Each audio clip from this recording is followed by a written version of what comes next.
You know, we cannot protect your children from pro-terror student organizations because the president of Columbia University will not speak out. One step forward. One step forward.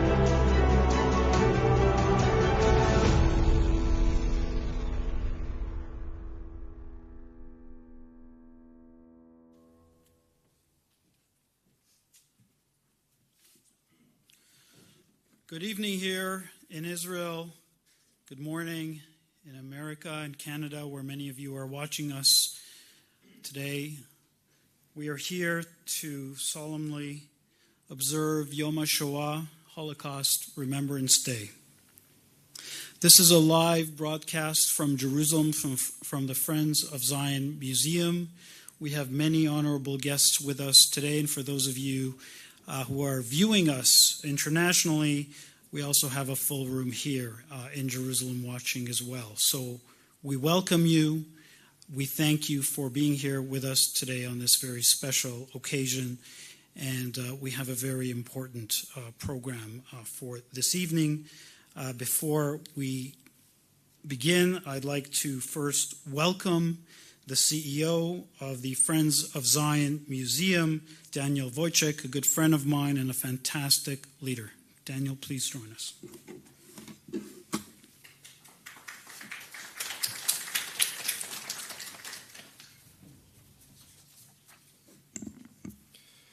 Thank you, Avi. Distinguished guests, Holocaust survivors, ambassadors, and diplomats, thank you for coming and taking part in our Holocaust memorial event and discussion about the raising of anti-Semitism since October 7th, here at the Friends of Zion Museum in Jerusalem. We must always take sides. Neutrality helps the oppressor, never the victim. Silence encourages the tormentor, never the tormented. The opposite of love is not hate, it's indifference. These two quotes are from Elie Wiesel, one of the most famous survivors of the Holocaust and a world-renowned author and Nobel Peace recipient. Our museum tells the stories of brave individuals who made the courageous choice to take a stand rather than remain passive observers, such as Chuini Sugihara, a Japanese diplomat who served as vice consul for the Japanese Empire in Lithuania. During the Second World War, Sugihara helped thousands of Jews flee Europe by issuing transit visas to them so that they could travel through Japanese territory, risking his career and his lives of his family. Another hero, Raoul Wallenberg, a Swedish businessman and diplomat. He is widely celebrated for saving tens of thousands of Jews in Nazi-occupied Hungary during the Holocaust. Before the Soviets entered the city, he told his colleague, "I've taken on this assignment and I will never be able to go back to Stockholm without knowing inside myself that I've done all a man could do to save as many Jews as possible." We are here today to remember what happened in the Holocaust and on October 7th, and to say loud and clear, never again. There are times you need to be brave and stand up with the truth, and we're asking everyone to take a firm stand in the current war of good versus evil and say aloud, we stand with Israel.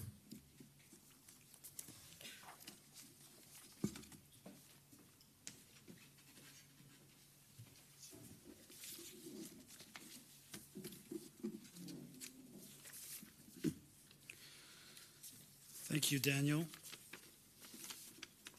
At 10 a.m.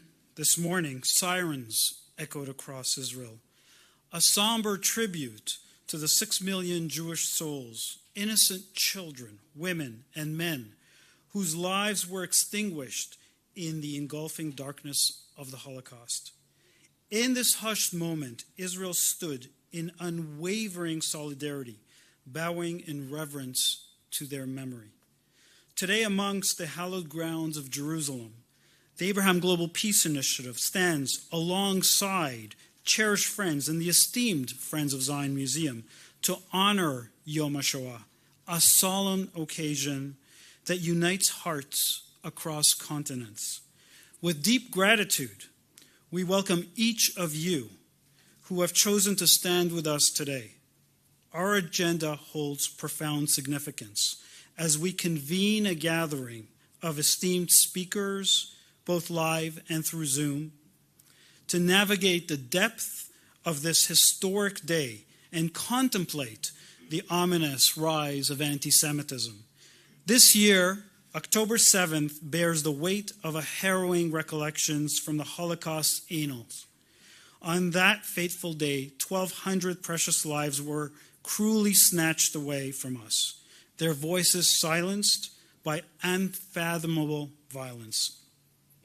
A further 154 were cruelly torn from their families, leaving behind a haunting absence. Our prayers fervently echo for the safe return of the remaining hostages. Just yesterday, I walked in the midst of Kfar Aza, a tranquil kibbutz, now scarred by the merciless onslaught of Hamas.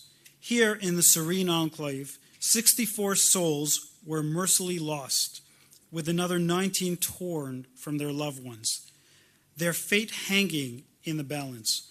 6 of their brethren remain captive. Their absence is poignant, testament to the depth of our collective sorrow. As I traversed through the desolate streets where once laughter danced in the air, I couldn't help but seize the profound sense of, and I'm sorry to use the word, déjà vu.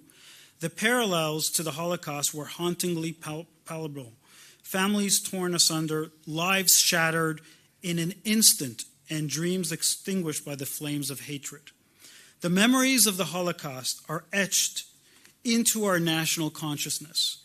Yet, unlike our forebears, we are not defenseless. We stand fortified by the stalwart guardianship of the IDF, a beacon of strength in our darkest hour. And while our defenses faltered on October the 7th, our resolve remains unyielding. For here, in the heart of Jerusalem, the eternal capital of our people, the beloved Israel, we stand united in our determination to defend our homeland. The Holocaust serves as a somber reminder of our resilience in the face of adversity. It binds us together as a people, fortifying our spirits against the encroaching shadows of evil.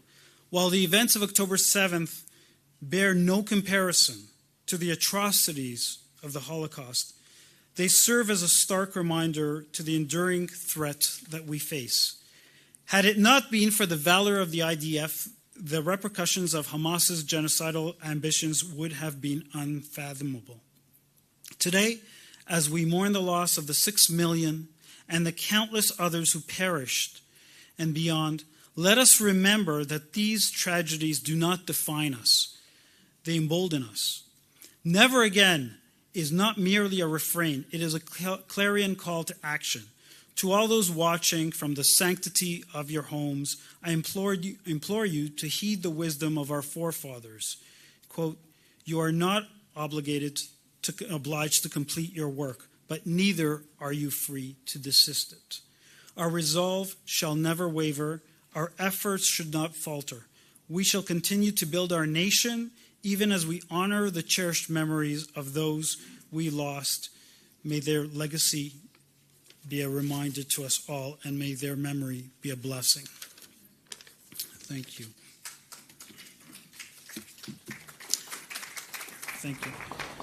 It is now my honor, as we begin the memorial of Yom HaShoah, to bring forth Cantor Ariel Cohen, who will recite the Kel Maleh Rachamim, which, for those of you who are not, who don't know, it's the Jewish prayer for the deceased.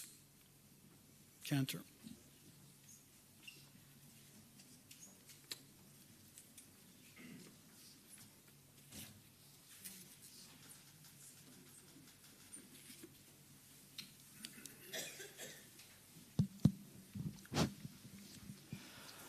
אל מלא רחמים, שוכן במרומים, המצא מנוחה נכונה על כנפי השכינה, במעלות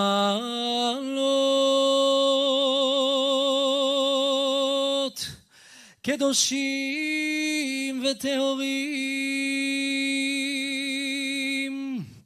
כזוהר הרקיע מאירים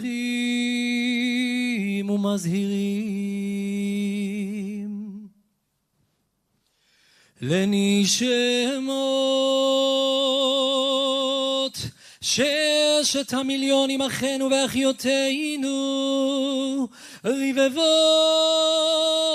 רבבות אלפי ישראל, אנשים, נשים וטף, שנהרגו, שנשחטו, שנשרפו, שנחנקו, שנקברו חיים, ושהומתו בכל מיני מיתות משונות ואכזריות בידי הגרמנים הנאצים ועוזריהם, ושהלכו לעולמם על קידוש השם, בעבור שאנו מתפללים לעילוי נשמותיהם. לכן בעל הרחמים יסתירם תחת כנפיו לעולמים, ויצרור בצרור החיים את נשמותיהם בגן עדן, תהא מנוחתם. אדוני הוא נחלתם, וינוחו בשלום על משכמותם, ונאמר אמן.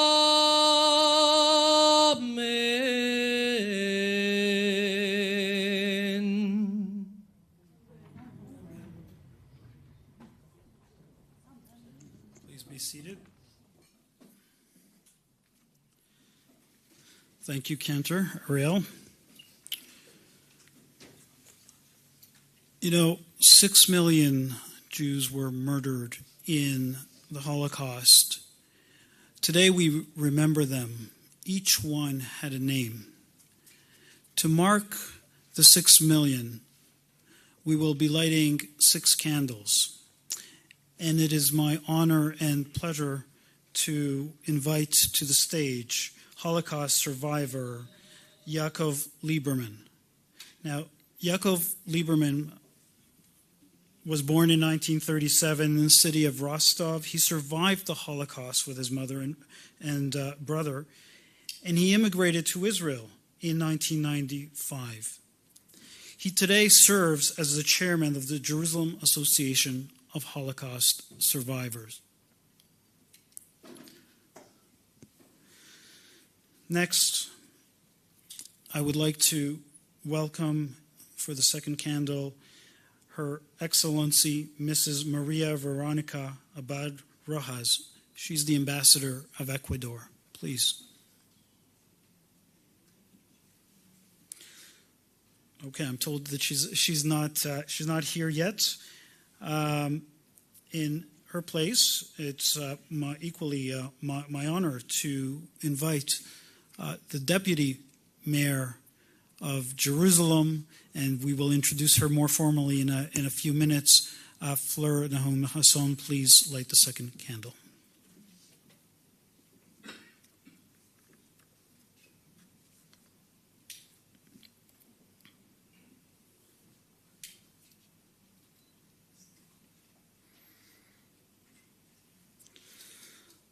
To light the third candle is Her Excellency Mrs. Ines Demiri of Kosovo. Is she here? Okay. Please.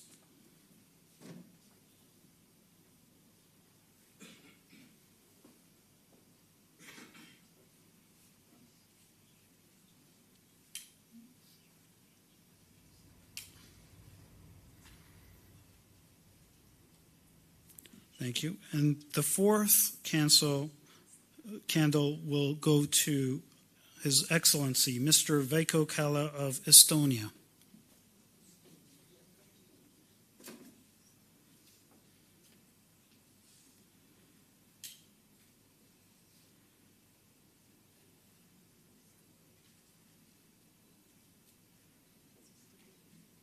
Thank you. The fifth candle will be lit by Juha Angel. He is the son of Holocaust survivors. You will meet him later. He's also the grandfather of one of the kidnapped victims of October the 7th.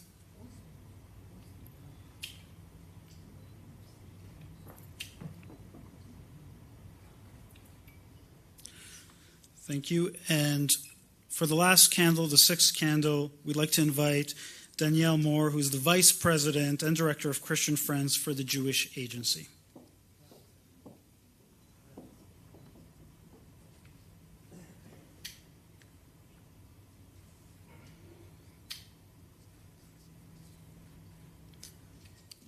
And I'd like to ask everybody to remain standing as we invite back Cantor Cohen to now recite the Aramaic prayer for honoring the dead. It's called the Kaddish.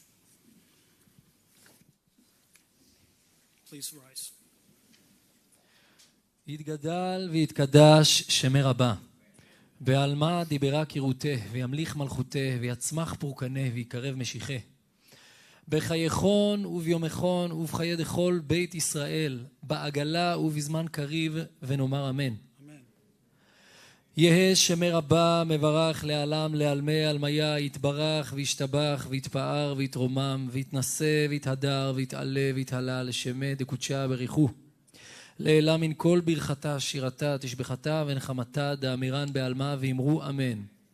על ישראל ועל רבנן ועל תלמידיהון ועל כל תלמידיהון תלמידי דעסקין באוריתה קדישתה. די באתרא הדן ודי בכל אתר ואתר. יהא לנה ולהון ולכון, חינה וחסדה ורחמה, מן קודם מראה שמיה והרעה, ואמרו אמן. יהא שלמה רבה מן שמיה, חיים ושבע וישועה ונחמה ושזבה, ורפואה וגאולה וסליחה וכפרה, ורווח והצלה, לנו ולכל עמו ישראל, ואמרו אמן. עושה שלום במרומיו, הוא ברחמיו יעשה שלום עלינו, ועל כל עמו ישראל, ואמרו אמן. Amen. Thank you. You may be seated.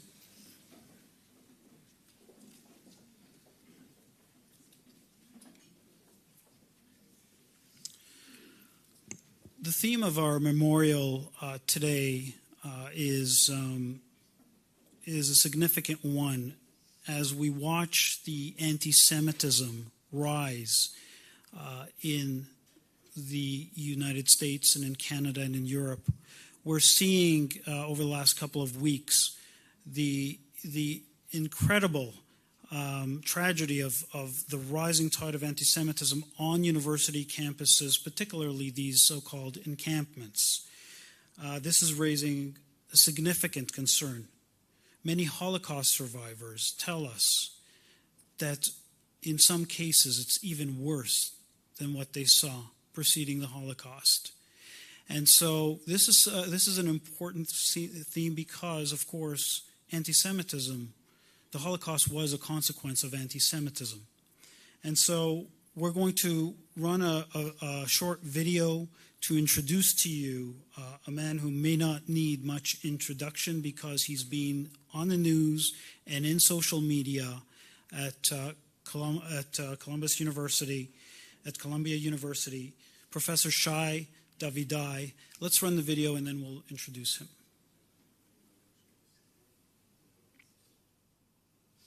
Can you back up, please? My card has been deactivated? Why? Can you back up, please? Wait. Everybody, my card has been deactivated. This is Cass Holloway, the COO. This is Gerald Lewis. They were in the meeting where I asked them if Hamas is a terror organization, and they couldn't say that it is a terrorist organization. Why? I'm a professor. Why can I say Shai, No, speak out loud so the media Shai, can hear. we are willing to take you to the math lawn. No, I am a professor here. Wait, everybody quiet. I am a professor here. I have every right to be everywhere on campus. You cannot let people that support Hamas on campus and me, a professor, not go on campus. Let me in now. Let us in. No. Let Shai in. Are you not letting a professor go on campus? Let him in! Let him in!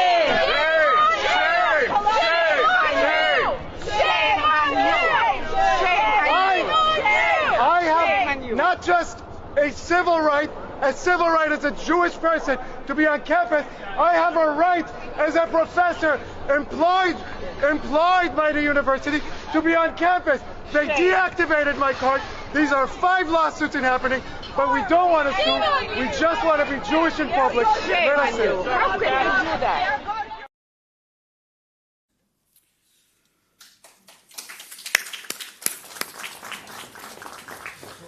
Now, since October the 7th and the beginning of the disturbances at Columbia University, Professor Davidai has been a prominent voice in the protest against the academia's handling of pro-Palestinian protests and instances of anti-Semitism within the institution.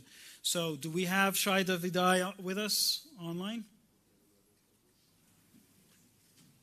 Okay, I think they're connected. There you are. Need some volume. Can you hear us, Shai? You can hear us. We can't hear you.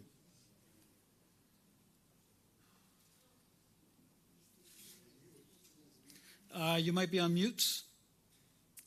You're not on. You are? Okay.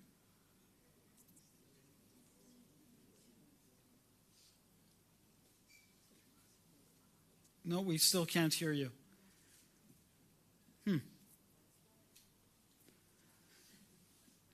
Okay, let's let the technical people try to figure this out for a minute.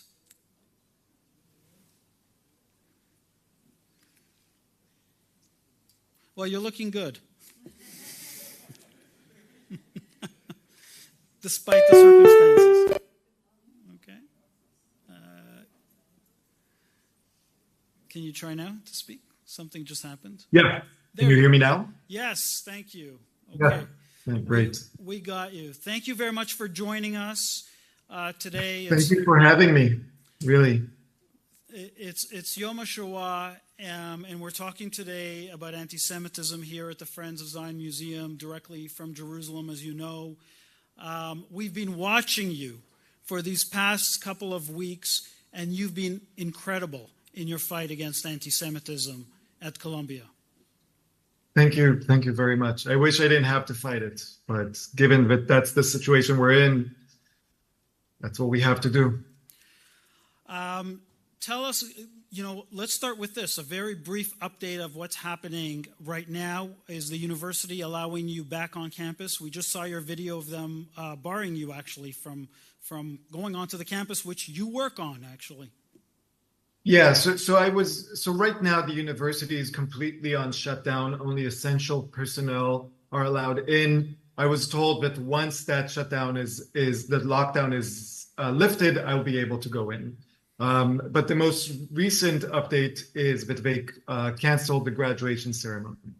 So they've capitulated to this very small but very violent group and ruined the graduation for thousands of students. Yeah.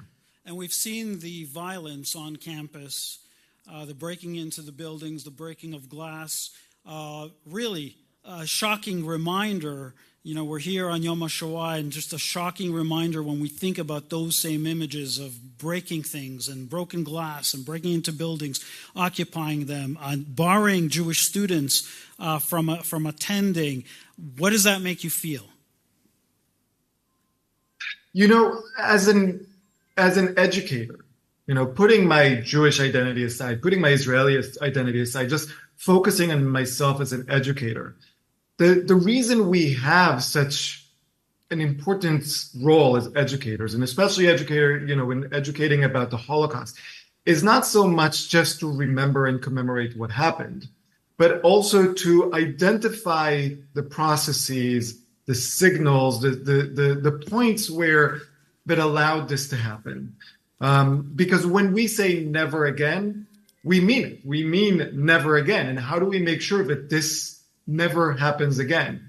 And for me, the past 7 months on Columbia's campus and other campuses have been focused especially on that, on identifying these points where they might have different language than they did 80 years ago. They might have different ideologies, but they're the same kind of processes.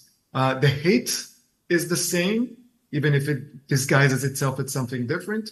And the processes that allow the hate to proliferate and move into action are the same. And for me, that's the focus and the scariest part of observing everything I've seen here.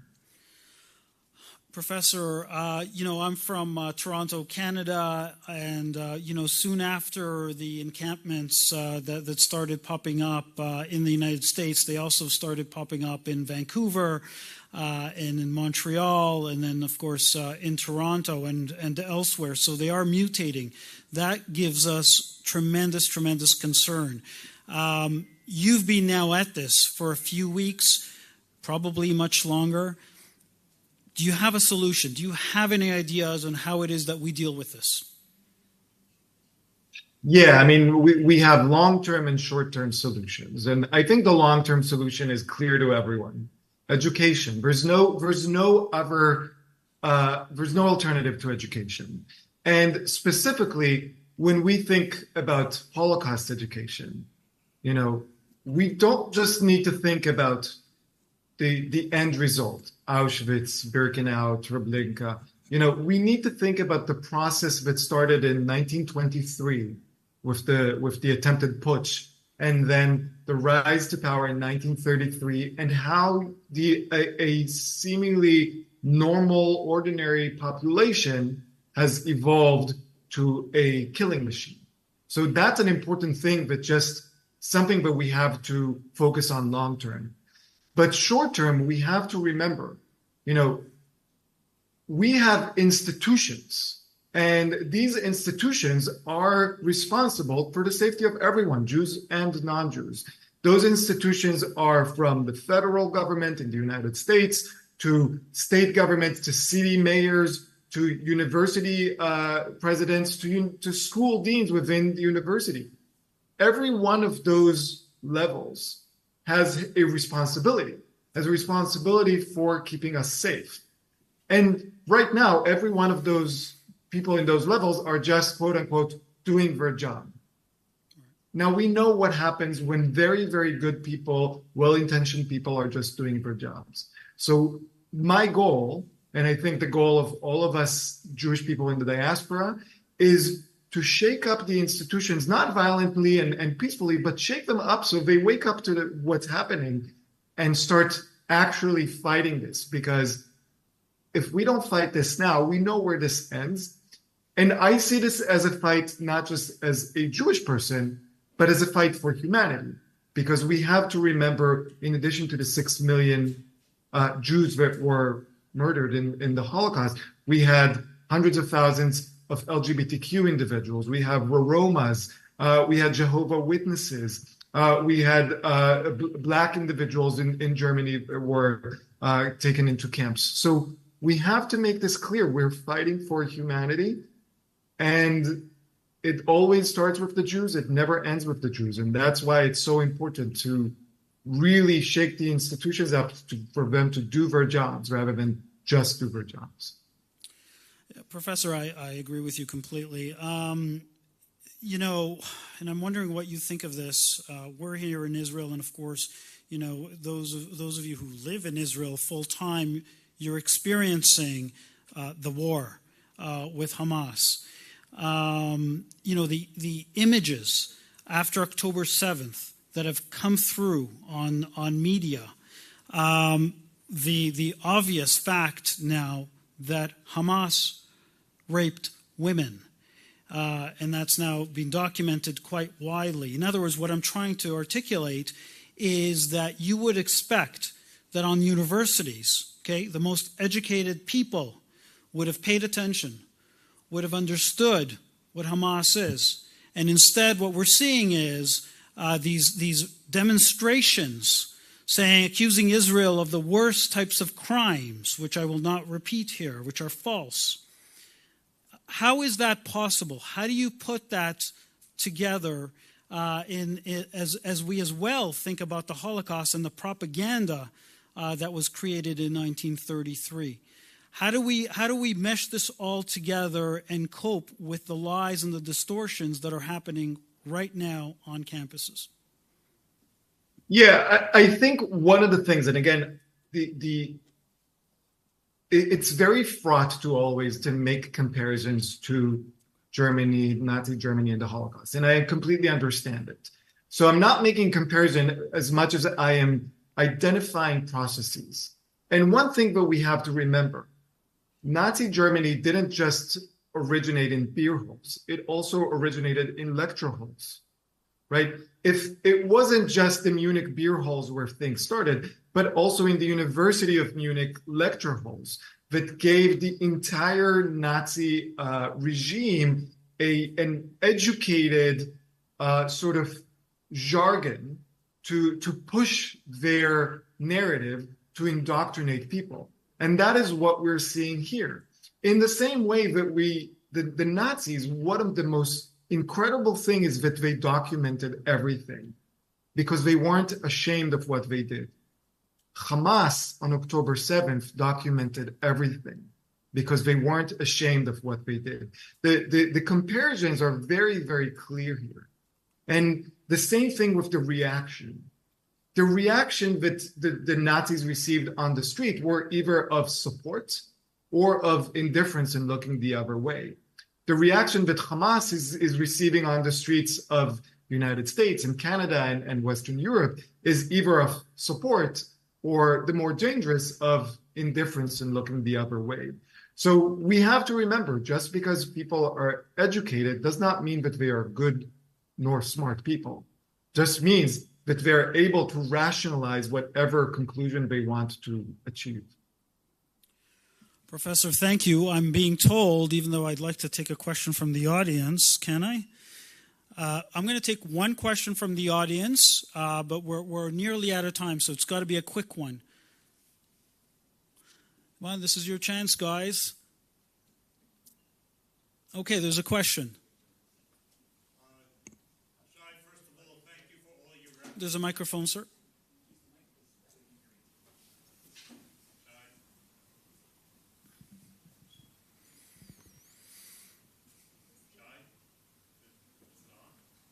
I don't know. Okay, I'll repeat it. It's fine. Might be better anyway for the people at home. Okay. Hi, Shai. First of all, I want to thank you. As a graduate of Columbia University, I think that the alum and all of the students are indebted to you. It's not the same campus that it was when I was there many, many decades ago. It's not the same campus that my son was at as a student. What is your prediction for what will Columbia be like 20 years from now, especially with regard to its Jewish student body? Wow. I honestly do not know.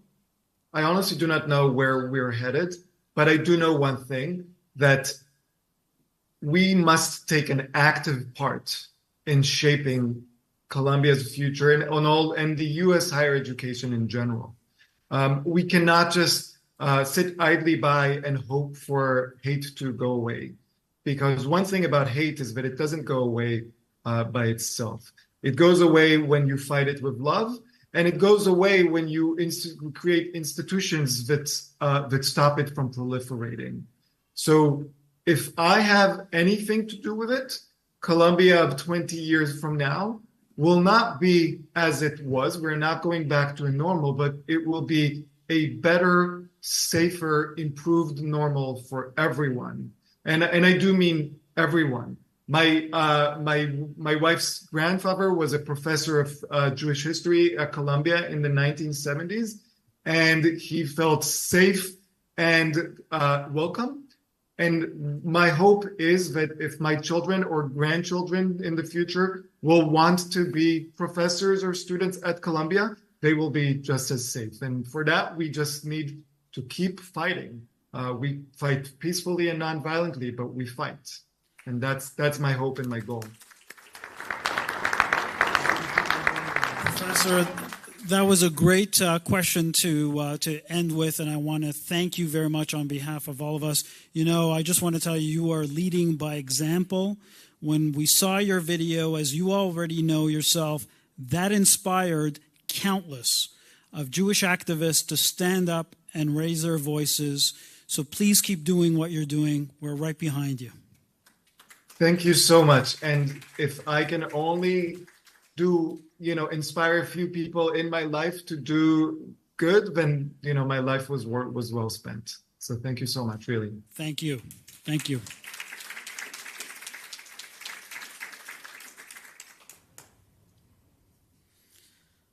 Okay. That was incredible. I want to now introduce to you another incredible person. His name stopped. His name is Peter Paltchik. He's an Israeli judoka. Peter is been competing under the recording in progress. Okay. Peter has been competing under the 100 kilogram weight category. He was born in Ukraine, moved to Israel with his mother as a baby.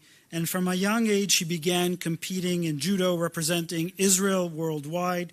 He's an award-winning athlete, holding many, many accolades. In the course of his work, as you might expect, he's experienced much anti-Semitism, very sadly, in his sport. But he stood up to that anti-Semitism, and we're going to hear from him right now.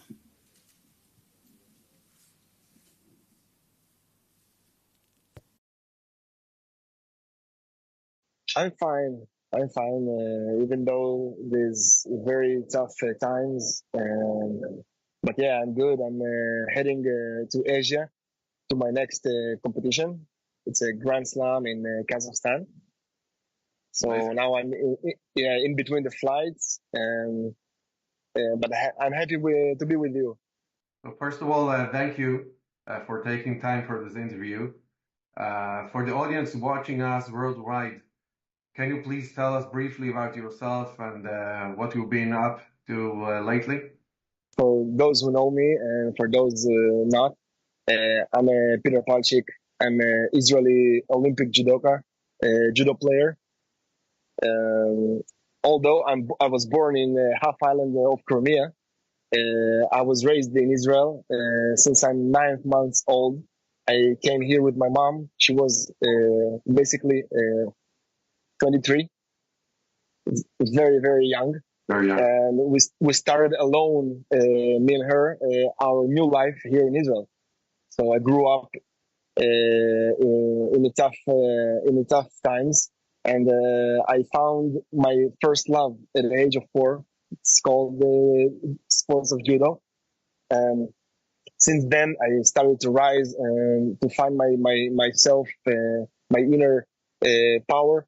And I grew up in this lovely sport, and I cherish its values. It's all about respect.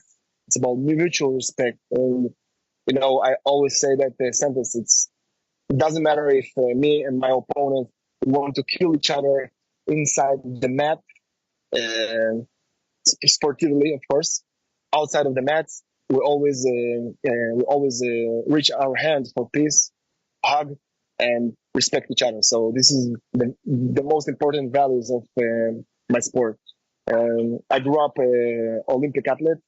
I became an Olympic bronze medalist in the last Olympic Games in Tokyo, world bronze medalist and a European champion.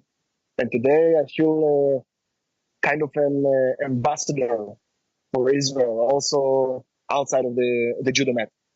We'll get back to that in a few minutes. As a representative of Israel in sports, you have a significant influence. How do you see your mission in the present circumstances? I think my main goal is to show the beautiful of Israel, and through the sports, of course. And whether I go to an Islamic country or Europe, or it doesn't matter where, I always feel proud to represent Israel. I always feel proud to raise our flag and to hear our anthem. So I really feel like an ambassador. And when I'm standing on the podium, I'm not standing alone. Never. I'm never alone. You know. And I always feel like it's more of national thing, you know. And of course, I know a lot of people in Israel supporting me, and they of course, especially in this kind of times when there is war and there is not everything is not stable. So we as the Israeli people, we look for this kind of moments to feel proud. So I think there is a lot of responsibility in my hands when I'm fighting to bring that kind of proudness to my people. So it's all about that for me. And you just mentioned that you were in between flights. So as someone that travels around the world, how would you describe the level of anti-Semitism now? It's rising, and it's sometimes it's scary because it was before, it was like 70 something years ago in Germany, you know, and then it passed away from the world. We thought it was, and now during the past decades it's rising again. And of course, after October 7th, it's reaching a new levels of anti-Semitism, and I feel it also inside our sports. I feel it inside of the competitions. Even my colleagues from other countries now, you know, they see me and they stare away. They don't want to make the eye contact even. Wow. They don't want to reach the hand for peace after some fights, and it's not that kind of countries that usually do that, you know. So it's getting it's rising and getting a new level of anti-Semitism, and it's very scary what the future brings, you know. Were you able to speak with other judoka players? Yes, I always try to reach out and speak with them and to show them the facts. First of all, show them the facts. Secondly, I explain them my point of view of everything about this, everything that happened. And I noticed that most of them, they don't know the facts. They don't know really what happens, and they hear some things in their social medias, in their, you know, what the algorithm shows to them. It's not the same thing that we have, you know, and I see that. And recently I had an encounter with a taxi driver inside of one of the countries in Asia, a Muslim country, and he heard my Hebrew. I was talking with my colleague, and all of a sudden he stopped the car, pulled the brakes, and he said, "Go out from the taxi." Wow. And I said, "No, I'm not gonna go out. You're gonna continue to drive, and I will explain you, and I will explain you everything on the way."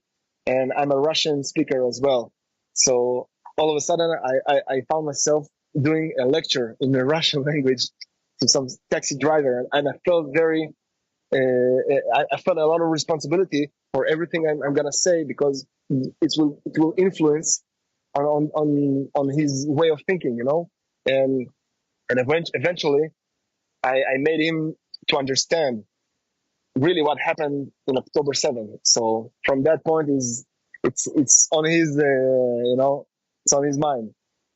So yeah, there is a lot of encounters like that, but that one is a very specific example of the reaction when people hear or see someone from Israel. Last February, you won a bronze medal at the Grand Slam in Paris. Could you share what happened when you stepped onto the podium to accept the medal? It was a pity moment for me, because when you hear a lot of cheering, and most of them, of course, my supporters and from all over the world that coming to this beautiful tournament, you always remember that two comments that was against you, and one of them really touched me, because they put Palestine flags, and they tried to provoke me, and I felt like it's not the way it should be.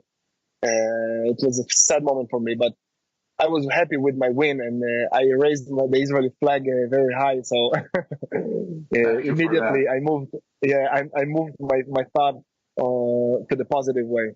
How do you see our future with everything that's going on today worldwide with anti-Semitism and so on? Usually, when I talk to people about everything happening in Israel, I try to explain them that there is a lot of cultures, a lot of religions inside Israel, and of course outside globally. And my point of view about life, that I'm not criticize no person about where he come from, like what his religion or his ethnical origin. Nothing. It's not, that thing doesn't matter for me. Where he comes from, what his color. I don't care. People are people, and we should respect each other. We should reach our hand for peace always. It doesn't matter the circumstances, and we need to accept more. So I always tell people that our difficulties and problems, it's not about the religion. It's not against Muslim people. I have Muslim friends inside Israel, and of course outside in some countries, and I love them. I respect them. I appreciate them. So yeah, this is my message to the world: love and respect each other, no matter who you are or where you come from. I think we will have a little better world than what we have now. Thank you so much, Peter. And I want to wish you good luck, and we hope to see you, of course, on the podium very soon. And thank you very much again. Amen for that. Thank you. Thank you, guys. Bye-bye.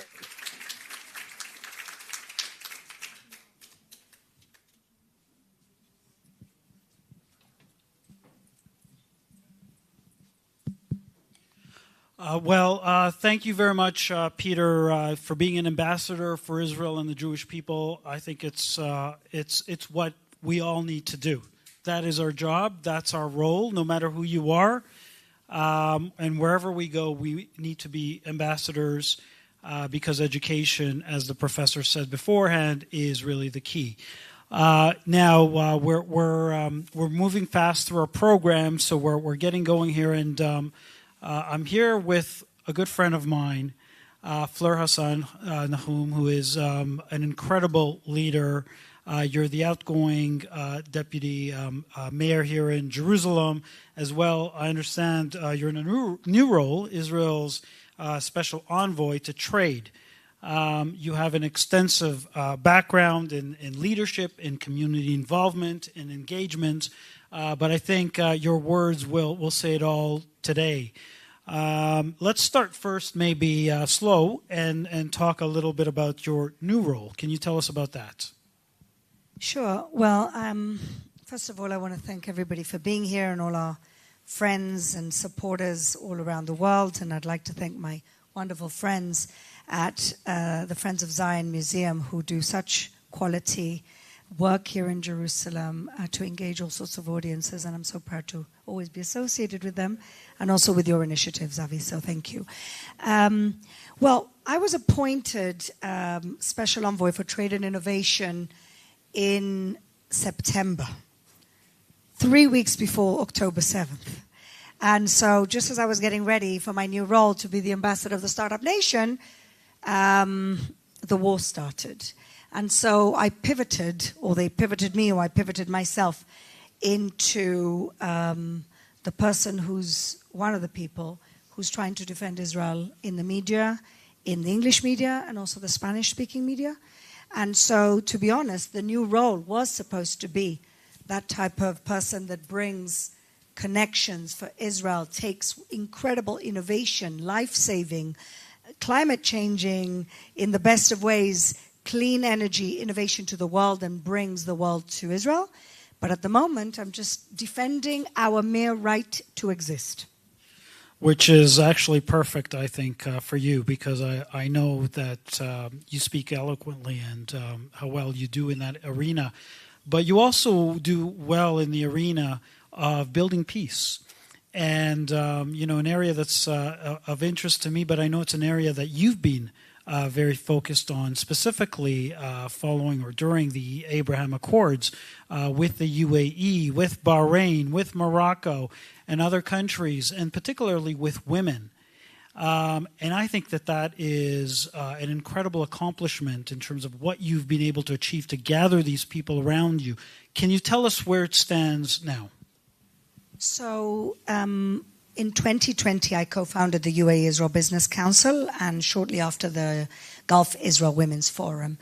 And we saw an unprecedented era of normalization in the region. Shortly after that came Bahrain, then came Morocco, Sudan, and now we're talking about Saudi Arabia. So what's exactly going on? And, when I think about the incredible suffering that the Jewish people and our allies and friends have gone through since October 7th, and there are days when it's difficult to get up in the morning because we're in the midst of not just what's happened to us, which is a horrible massacre, but we have an ongoing wound, which is our hostages. And until our hostages are returned, we will not return to who we were. I am a different person from October 7th. I have changed forever. And I think that I speak for my country and my people when I say this. And I don't think it's just Jews here, but it's Jews across the world. And again, our allies, like we see so many of our Christian friends here. And so in these very difficult moments, when I'm finding it hard to find the light at the end of the tunnel, one of the lights at the end of that tunnel are the Abraham Accords. Why do I say that? And I have to explain this to people because I don't think people really understand the significance of the Abraham Accords and, more importantly, how they have held on.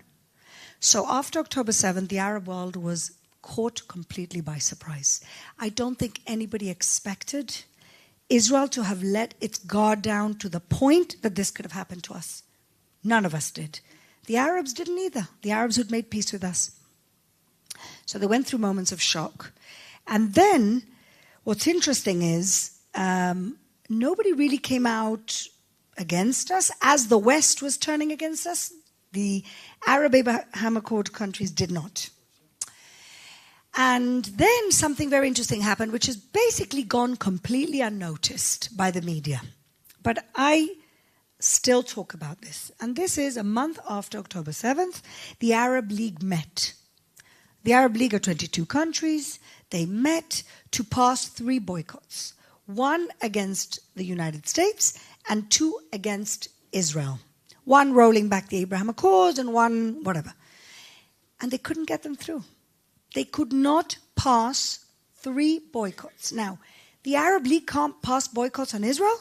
That's progress. Okay, move forward. We move forward again. You see marches in New York, you see marches in Washington, in London, everywhere. Where don't you see marches? The UAE. Where don't you see marches? Saudi, Bahrain, you don't see marches. Morocco, there was a little march, unfortunately, in my mother's hometown, Tangiers, but you don't see big marches.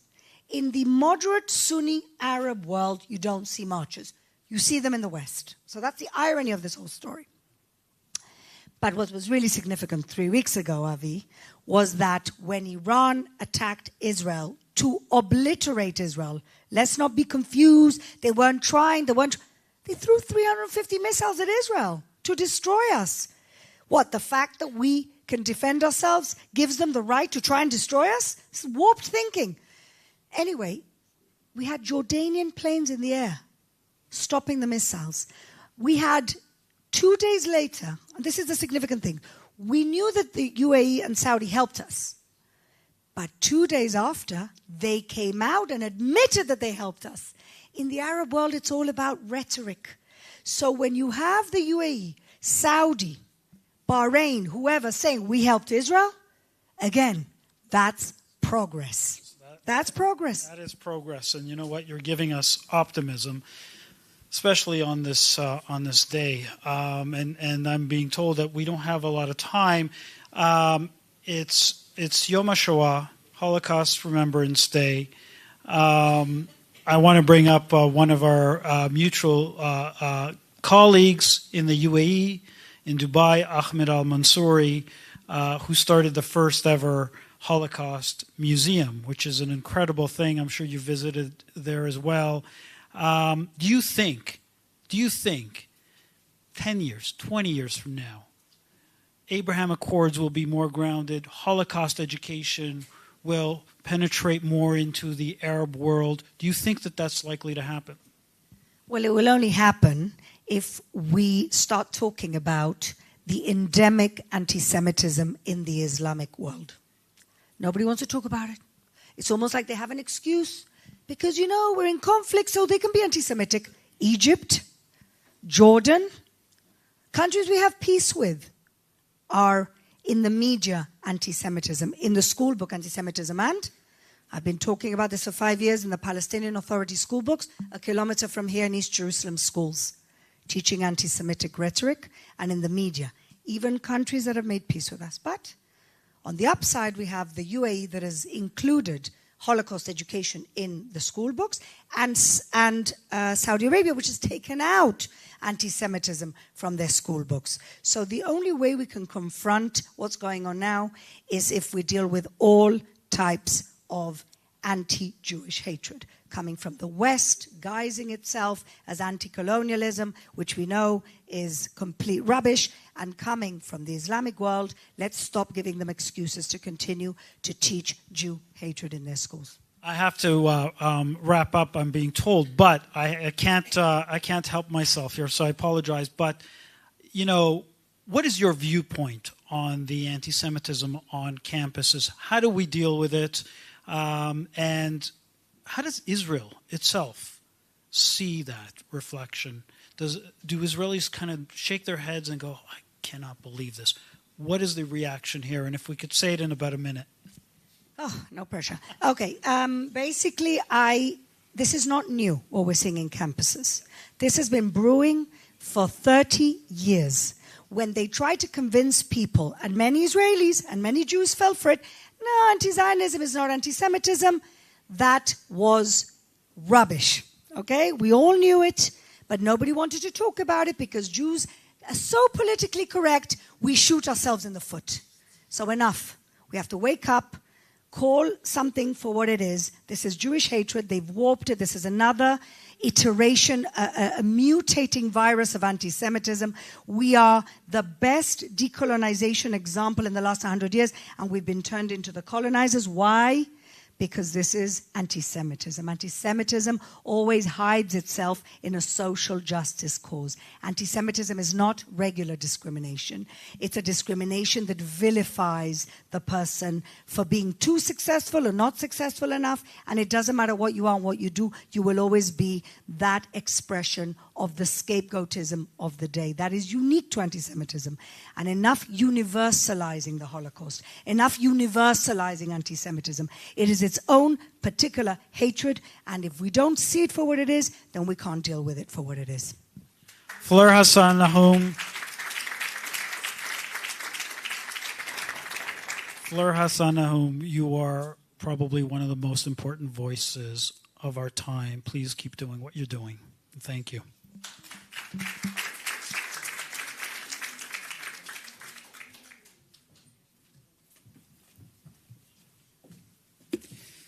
Okay.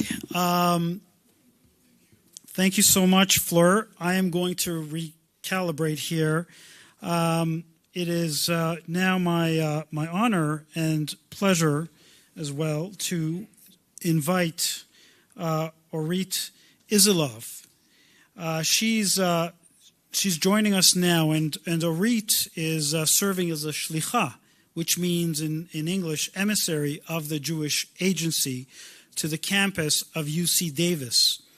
Orit is serving in this position as part of the Jewish Agency's delegation of some 90 such emissaries, serving really on the front lines. And we thought it would be very important to hear from a young person today on campus who is on the front line. So do we have Orit? There you are. Can you hear us? I can. Thank you so much for having me today. It's a great honor. It's an honor and a pleasure to have you. Welcome. Thank you very much for taking a little bit of your time to join us. We don't have very long, but I'd like you to maybe give us a 1-minute rundown of your work on campus. Yes, so as you mentioned, I am a shlicha of the Jewish Agency on the campuses of UC Davis and the Sacramento area. I am in my second year now, so I have been a shlicha for almost 2 years. I've seen a lot of instances and incidents before October 7th and after it, of course, unfortunately. And I have to say that there's a lot of incidents that we're kind of like shaking our hands and don't know what to do about. On the one hand, on the other hand, we see a lot of resilience on college campuses. Students are starting to understand their power, and not only in numbers, because the Jewish people have always been a minority, but more so in their unity, becoming a community, overcoming differences. It's a huge thing here, especially because Jews have been in the forefront of different organizations and leading different social justice movement, because it is in our core values. So we see a lot of resilience. And so even though we've been seeing a lot of anti-Semitism, something that I think is important to note is the power of shlichim here, is being visible, is being proudly Jewish, proudly Zionist, proudly Israeli, and bringing that voice not only to campus, but also to their hearts. We believe that's very important, and we thank you for that. Orit, can you tell us, it's Yom HaShoah. Are there any memorials or ceremonies happening on campuses today? We're not present on the campus itself, simply because there's a lot of demonstrations, a lot of hate, and we don't want to put anyone in harm's way or, unfortunately, inflammate anything that's going on right now. But what we are doing is we're hosting community event, and it is led by student group with me. So Mishelanu, Israeli American community, and the Jewish Agency, and Hillel, which I work for. We're leading an event today at the Arboretum. It's a park. Students will be reading poems, lighting candles, and praying. But there's nothing that's happening on campus itself because of these concerns. I feel it's very unfortunate. In my days on university campus, we would have events marking Holocaust remembrance. We would do Yom HaShoah. It would be part and parcel as Jews on campus of something that we did so proudly. How are the Jewish students coping in your view? Yeah, I think it's a big deal. Visibility is really important, as we know, especially here on college campuses. They're very resilient. It's been a long journey. I think especially after October 7th, there's been a lot of concern and I would say even they were very reserved, meaning people were hiding their Jewish Stars of David or Chai necklaces, different kind of like things that show their Judaism on the outside. But after October 7th, people have come together, Jewish people, Jewish students from all kinds of organizations and political backgrounds realize that there's a need in unity. And there's a lot of visibility right now on campus in terms of tabling and in terms of doing a hostage demonstration, meaning not something that is very loud or out there, but something very visible, meaning we don't have to scream and shout. We just have to be visible. We have to be there. We're giving out bagels on the quad. We're having different social events. But at the end of the day, the most important thing is being together. The unity part is an integral part of the Jewish people, especially now more than ever. I couldn't agree with you more, and unity is really what it's all about. Orit, we commend you for doing everything that you are doing on campus and your colleagues and the fellow students. If you can carry forward the message, especially on Yom HaShoah, that we stand behind you 100%, and, there's nothing that can overcome that unity. We're like a rock, so we're behind you 100%, and please keep doing what you're doing. Thank you so much. Am Yisrael Chai. Am Yisrael Chai. Thank you.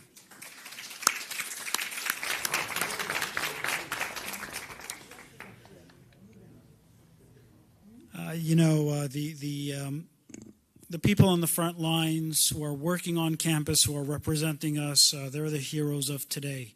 We have it easy, and I had it easy in my day in comparison, and I'm sure all of you who have gone to university, we were part of the honeymoon period, and so really we have to acknowledge our students as much as possible and thank them and continue motivating them because they are really on the front lines. It's now my pleasure as well to introduce to you the Executive Director of Hasbara Fellowships, Mr. Alan Levine.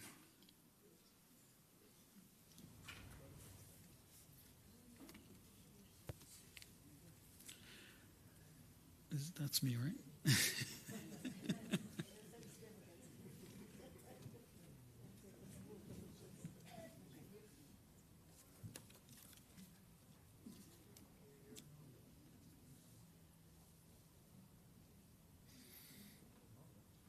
Okay.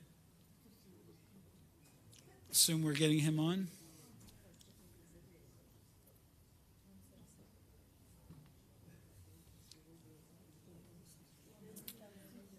Okay, so we're having a little bit of technical difficulty, as we said, and we may come back to Alan. But it's very difficult. Sorry? Oh, we have Alan. Okay, good. Sometimes these technical difficulties happen, so this is the life we live in. Alan.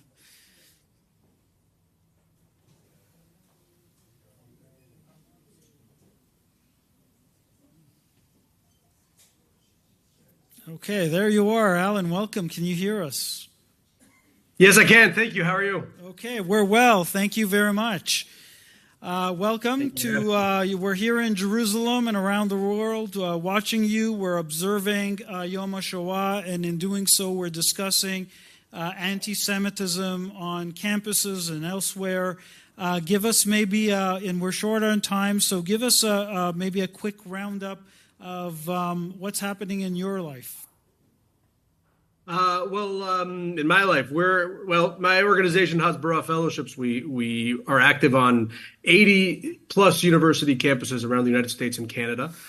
We work with Jewish students and other Zionist students to combat anti-Semitism and combat the anti-Israel propaganda that's become all too common around the world, and especially around the university campuses here in North America. And to answer your question, what's going on in my life, what's going on is what you've seen in the news. On your campuses, really. Right. What's going on is what you've seen in the news. We have, unfortunately, anti-Israel protests at the moment that are really just have grown beyond control, really much larger than I think anyone could have imagined even a couple of months ago.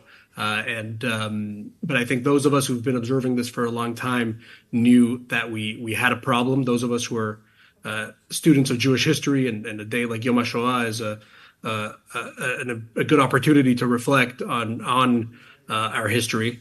We know history repeats itself, and I think what we're seeing is no less than our generation's challenge, and our generation's our time and our unfortunately our calling to fight anti-Semitism, just as previous generations have done. Right, Alan. Since your organization is called Hasbara, which is really a critical name at this juncture, right? To educate people. Do you have relationships with other faith groups, whether they be Muslim groups or Christian groups, Sikh groups, Indian? Do you make headway with these groups to educate them about the truth?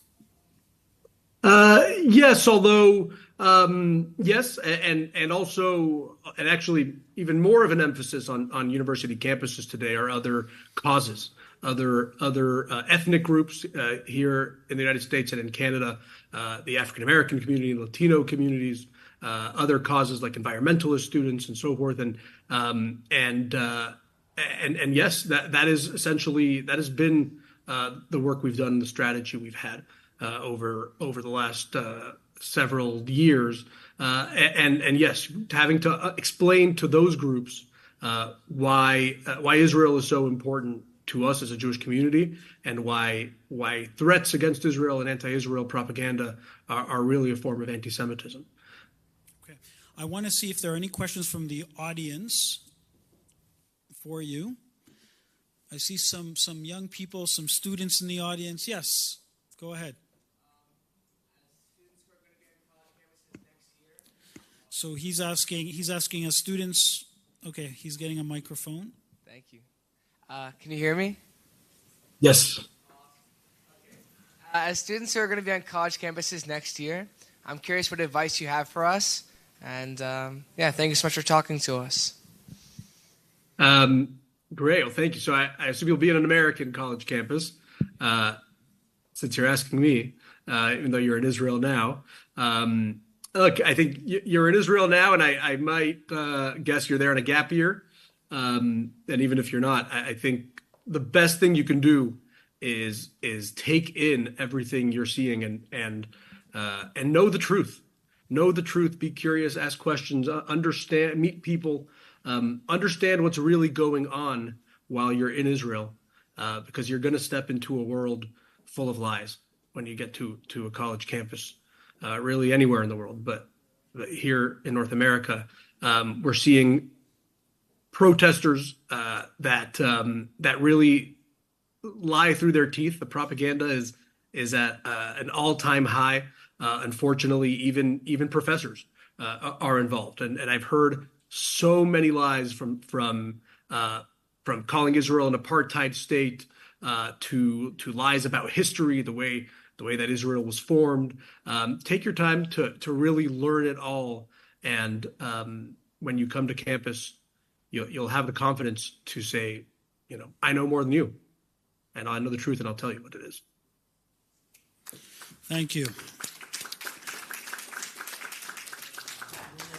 Alan, we want to thank you very much for joining us this evening for us. Thank you very much. I wish you a lot of luck in your daily work. You and Hasbara Fellowships, keep doing it. We say that students are on the front lines. They're doing the toughest job, so keep going. Thank you very much. Thank you for having me, and I hope everybody has a meaningful, reflective Yom HaShoah. Thank you.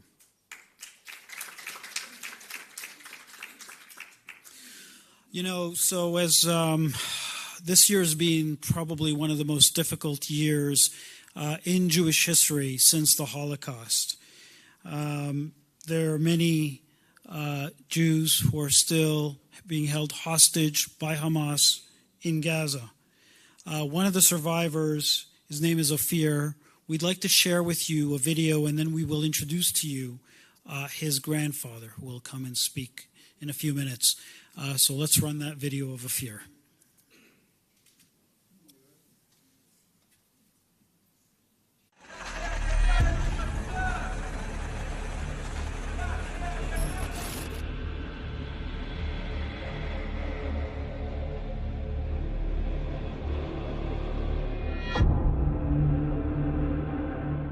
So tell me about what happened to you. In 7 October, I was in my home, my girlfriend's home in Be'eri. My daughter is 17 years old, and her boyfriend was in the weekend. 6 o'clock in the morning, he called my brother, his father, and he told him, "Father, there are a lot of alarms. We hear bombs more than usually. We are in the safe room. I'm alive." Every 10 minutes, we were sending him messages and he to us, until he sent us a message that they hear Arabs speaking inside the house. Tourists come in the home. Yeah. They open the security room. 3 of them were dressed in black, all of them. And took us down. Yeah. They shocked the dog.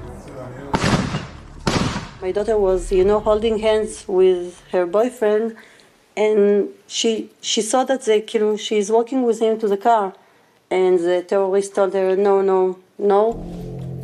They point to Amit, to the teenager, and told him, "Okay, you come," and they put him inside the car. They put them on the car. On a small black car. Small black car, yeah. They drive to Gaza. Away. Yeah. To Gaza. Run away. Gaza.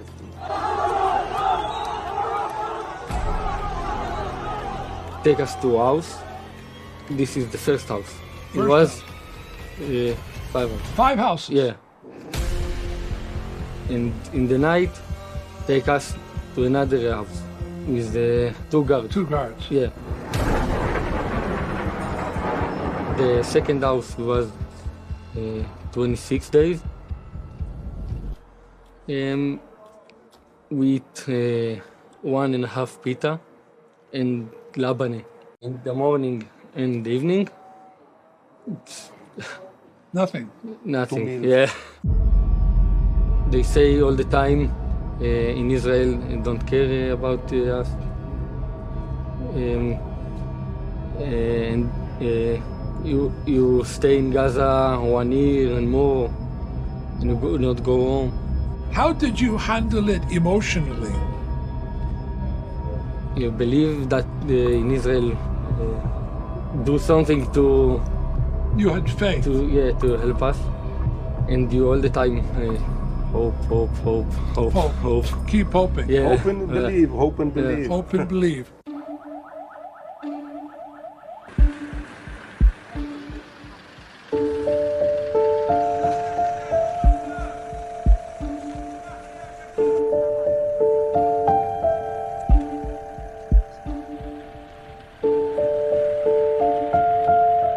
When did you first see your parents?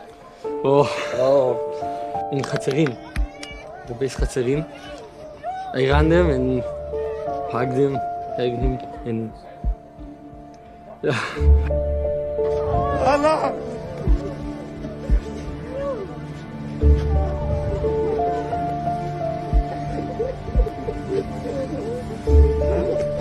We've had a lot of people praying for you, and speaking up in your behalf and in behalf of the other hostages. This is a gift from us. Thanks. But we want to be able to help you in any way you need help, because we're family, we're mishbuka, and we love you and God bless you. Thank you. Thank you.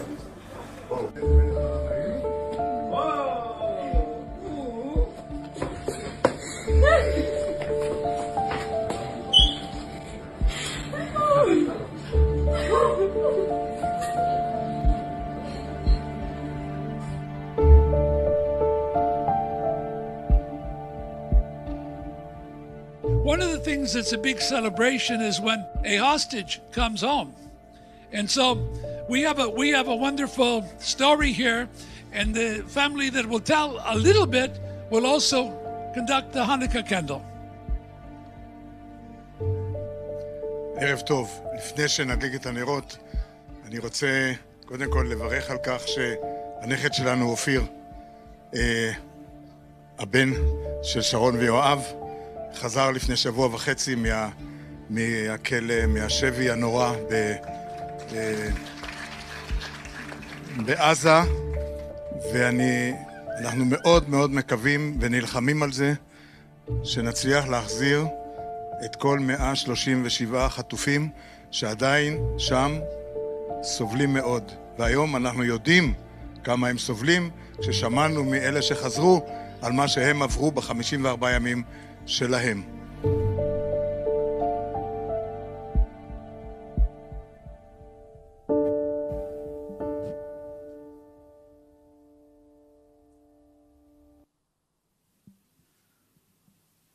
That was an amazing tribute to the hostages, and also an important backgrounder to Ofir, who is your grandson, and with me now is Juha Angel. You are the grandfather of Ofir, but you're also the son of a Holocaust survivor. Thank you very much for joining us. How does that, your grandson was in Gaza. Thank God he's home now. Your parents are survivors. How do you put the two together in your mind? It's not so easy. My father was born in Slovakia, and when he was 20, he went to Holland. He wanted to go to Israel, to Palestine, with a group who built the kibbutz Kfar HaMakabi in the north. But he decided first to go to study agriculture in Holland, in Assen, and then to come to Palestine.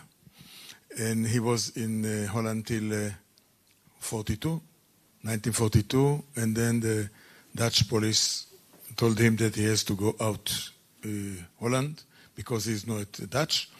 So he went to France, and on the way to Switzerland. And in France, he met friends in the underground of Wetzerville, and he started to work there and help Jewish families from Holland to come through him in France to go to Switzerland.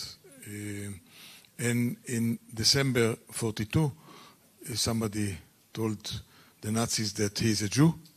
Then they took him and he came to Auschwitz. He went to Auschwitz with a train through Drancy.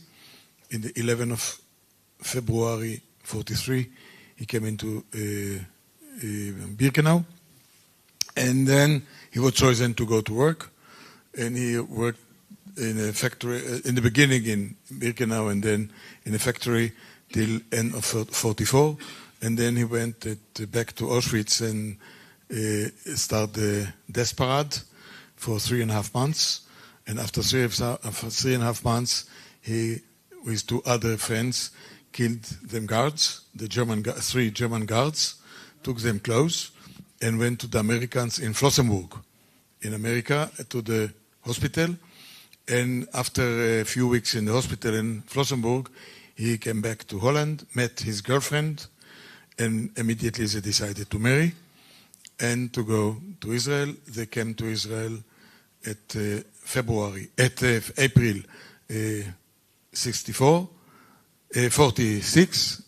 46, exactly a year on the day, exactly a year when they came to the Americans in Flossenburg. And I was born two months later.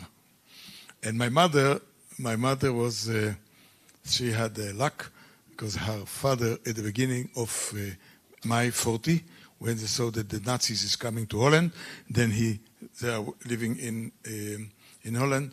Then my grandfather bought false papers that they were not Jewish. So with that, she could work in the farms in Holland, and to be in contact with the underground in Holland, contact with families who were in the ground in farms in around Apeldoorn and so on. Until 45, she was there. You know, when you think about the trials and tribulations that they had to go through, many survivors had to go through, and the stories around that. And we juxtapose that as well with some of the things that we're dealing with today. Nothing compares to the Holocaust, but when your grandson was in Gaza, did that occur to you that... Look, I will tell you another thing.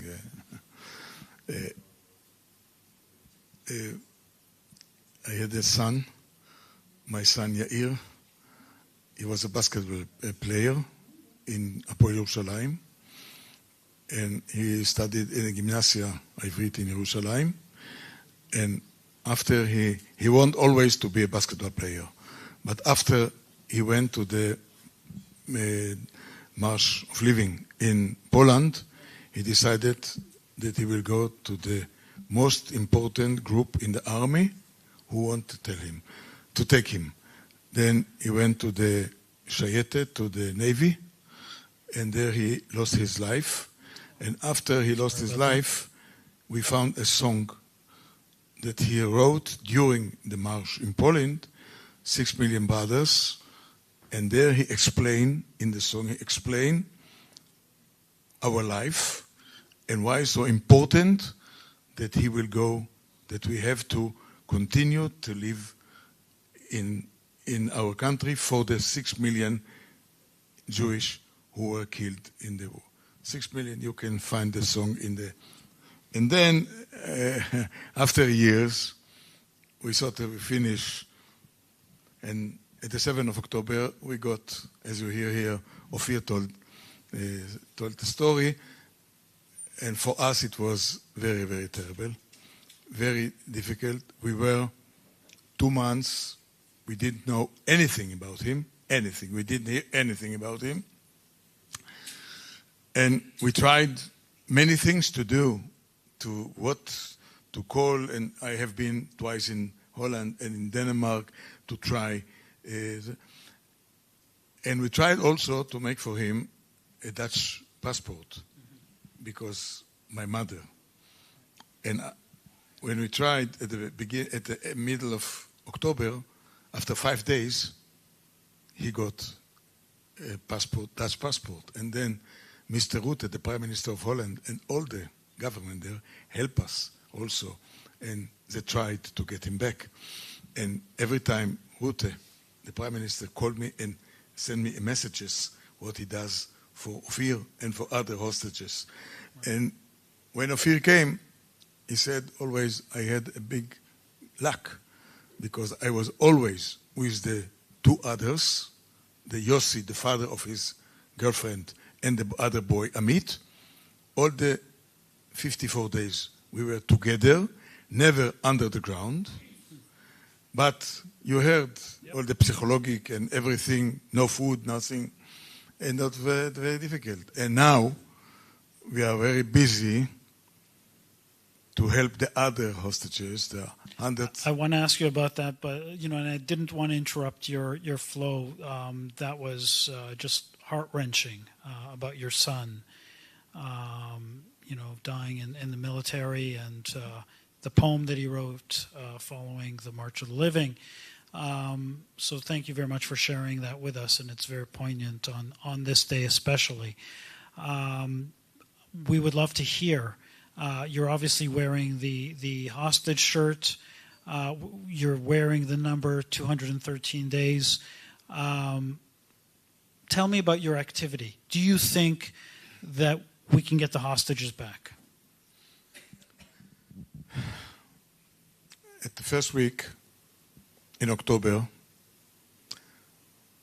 we said, and other specialists like Uri Slonim said, that now we have to change 6,000 Palestinian prisoners to give them back, to send them home, and get back to 140 hostages.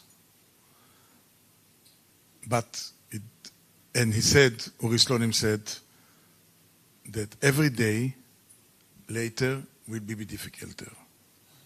And now we are 230 days from then, and we don't know when it will be finished. We don't know how many hostages. We said 132. A week before we said 133. But we found one in Israel. In Israel, not in Hamas, in Israel. So we don't know. The Hamas never said how many they have, dead or alive. We don't know how many life they have. And the Hamas never said. No organization in the world help us to something to do, to know what about our hostages. Not the Red Cross. Not the Red Cross, not the United Nations, nobody. Because all the world think that all what happened started at the 8th of October. 7th of October, no, nothing. Even today, there was a talk between Biden and Bibi. And Biden asked Bibi to open Kerem Shalom gate again. What yesterday, 4 Israelis were killed there from the bombs of the Hamas. So the world do not want to understand our side. And I will tell you a story. I was 45 years a shaliach in Holland. I speak Dutch. And for youth, I was a youth leader.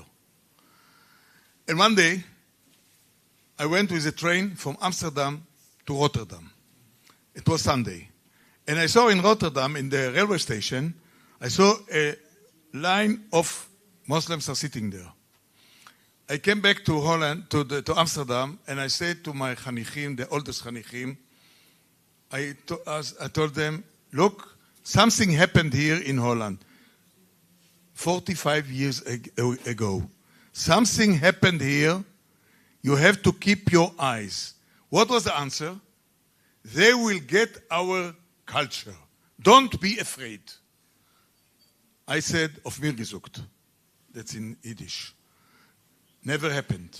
Never happened.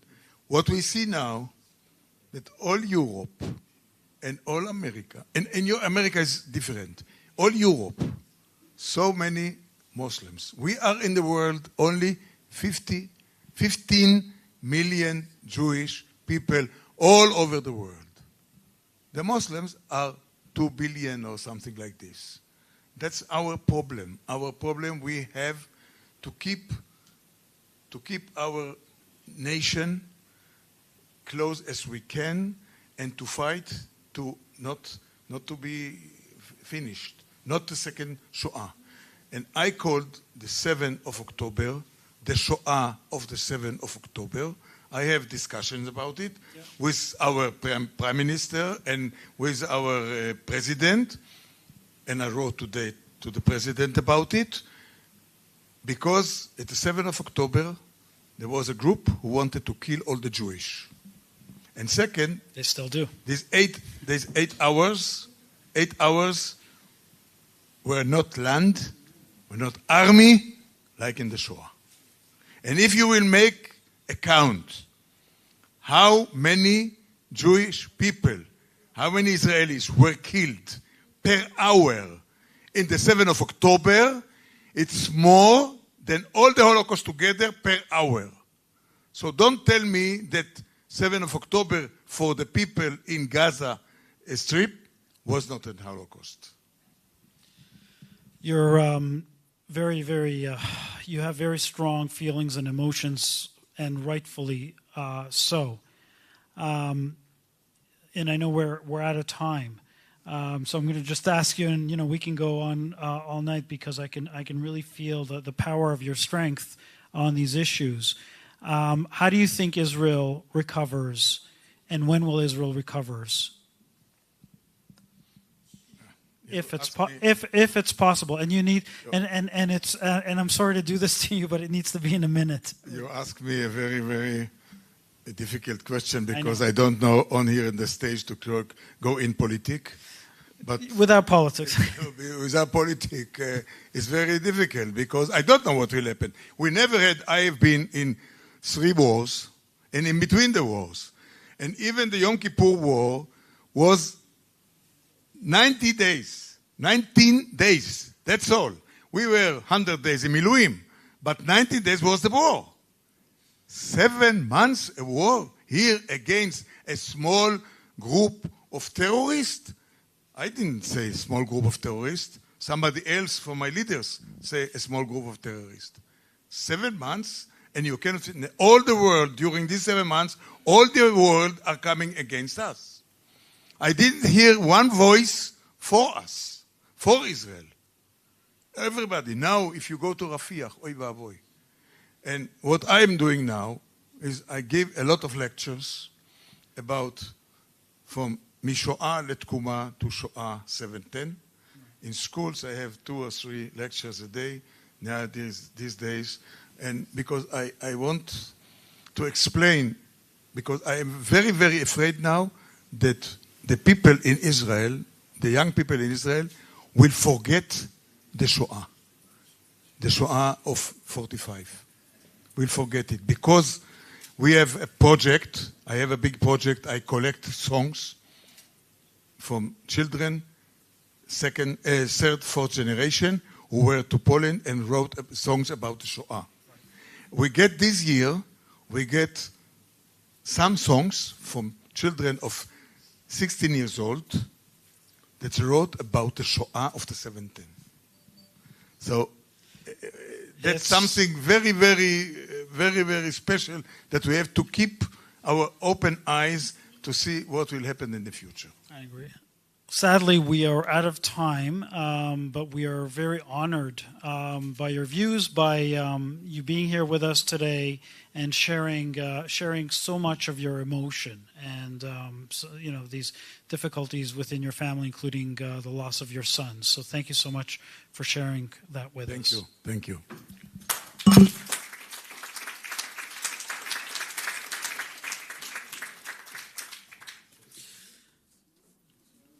Okay, we are nearing the end of the program today, and I understand we have one more video to show from Mike Evans, who is the founder, if I'm not mistaken, of this museum. So, ladies and gentlemen, please let me draw your attention to the screen. Hello, I'm Mike Evans. Universities across America are on fire as students are rallying to support Israel's enemies such as Hamas. Many of them chant, "Make us proud," "Kill another soldier now." Others shout, "Remember October 7th. It will happen not one more time or 5 more times, but 10,000 more times." They hold up signs in support of terrorist organizations such as the Popular Front for the Liberation of Palestine and Hezbollah, screaming, "Globalize the Intifada. Will you never let up or never let down until Zionism is destroyed and the Zionists start to hide like Nazis." They chant slogans like, "Say it loud, say it clear. We don't want a Zionist here. From the river to the sea, Palestine is all you'll see. Jews go back to Poland." I want to remind you what this is a response to. This is a response to October 7th attack, when 3,500 terrorists stormed Israel, raping, burning alive and beheading Jews and taking them hostages. By the way, they were paid $10,000 for it, and a new house if they brought back hostages. Who's behind the university riots in America? The Muslim Brotherhood, an Islamic organization with a political approach to Islam, founded in Egypt in 1928. It is a key source that fuels Islamic terrorism. According to its founder, it's the nature of Islam to dominate and not be dominated, to impose Islam on all nations, and to extend this power to the entire world. The organization's motto is, "Allah is our objective, and the Prophet is our leader. The Quran is our law. Jihad is our way, and dying in the way of Allah is our highest hope." During World War II, the Muslim Brotherhood strongly supported Hitler and the Nazi Party. Hamas was created in December 1987 as an armed wing of the Palestine branch of the Muslim Brotherhood. Hamas is the Muslim Brotherhood's political arm in Gaza. In 1988, Hamas published its charter calling for the murder of Jews and the destruction of Israel. During the Iraq War, it issued a fatwa saying it was a religious obligation of Muslims to abduct and kill Americans in Iraq. They condemned the U.S. killing of Osama bin Laden and also facilitated the growth of Al-Qaeda. The mastermind of the 9/11 attack was an Islamic Brotherhood cleric and a deputy of bin Laden, Khalid Sheikh Mohammed. What transpired in Syria in the Arab Spring was birthed by the Muslim Brotherhood through protest in the Arab world. And by the way, they were on university campuses then. They destroyed Syria.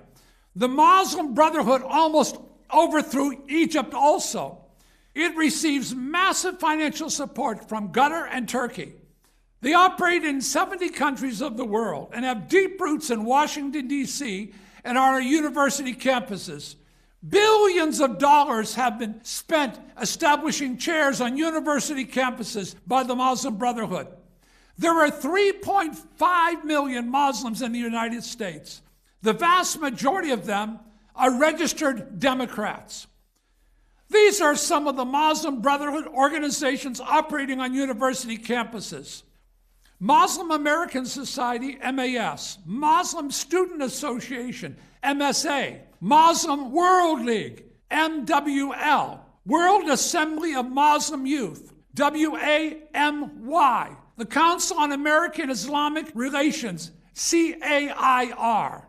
Foreign aid generally reaches Gaza through the UN agencies, UNRWA, and the U.S. government and American taxpayers fund UNRWA. And oh, by the way, while I was in Israel in front of a ballistic missile, meeting with the military, they told me that the terrorists in Gaza used the funding from American taxpayer dollars going to UNRWA to kill Jews.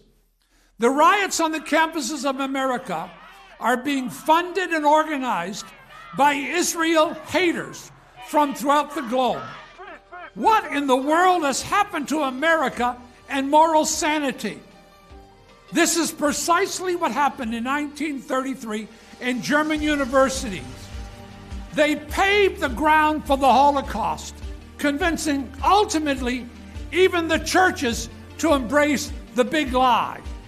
The only thing for evil to triumph is for God's people to do nothing.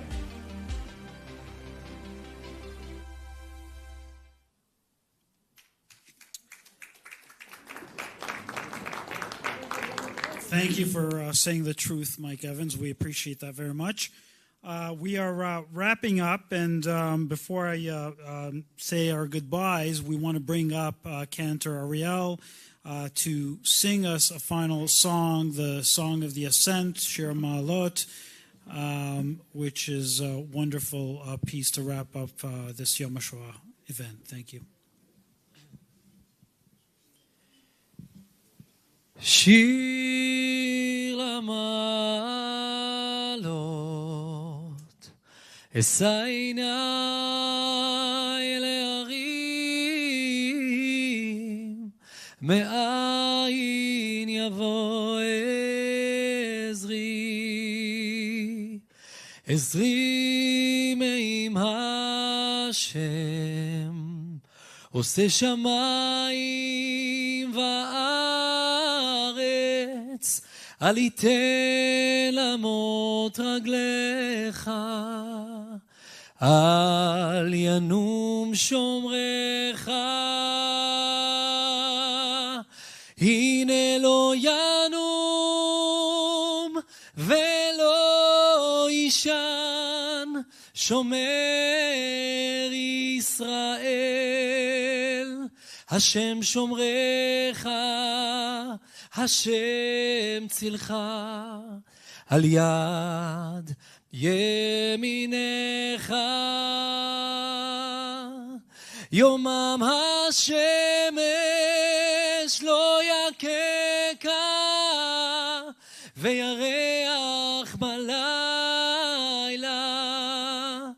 השם שומרך מכל רע, ישמור את נפשך, השם ישמור צאתך ובואך, מעתה ועד עולם, מעתה ועד עולם.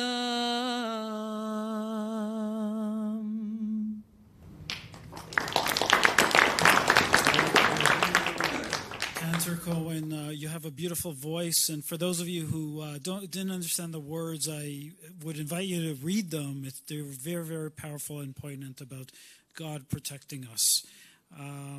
As now we conclude this event, this ceremony, I want to thank again the Friends of Zion Museum, my own organization, the Abraham Global Peace Initiative, for being here, for supporting this, for putting this on. It means a tremendous deal to us, to the world. This has been a very unique event, talking about anti-Semitism, bringing to the fore critical issues about the hostages that are now still in Gaza and calling for their return home, and to, of course, remembering the 6 million victims of the Holocaust. We will never forget them. They will always be in our hearts forever. And we end by saying, Am Yisrael Chai. Thank you.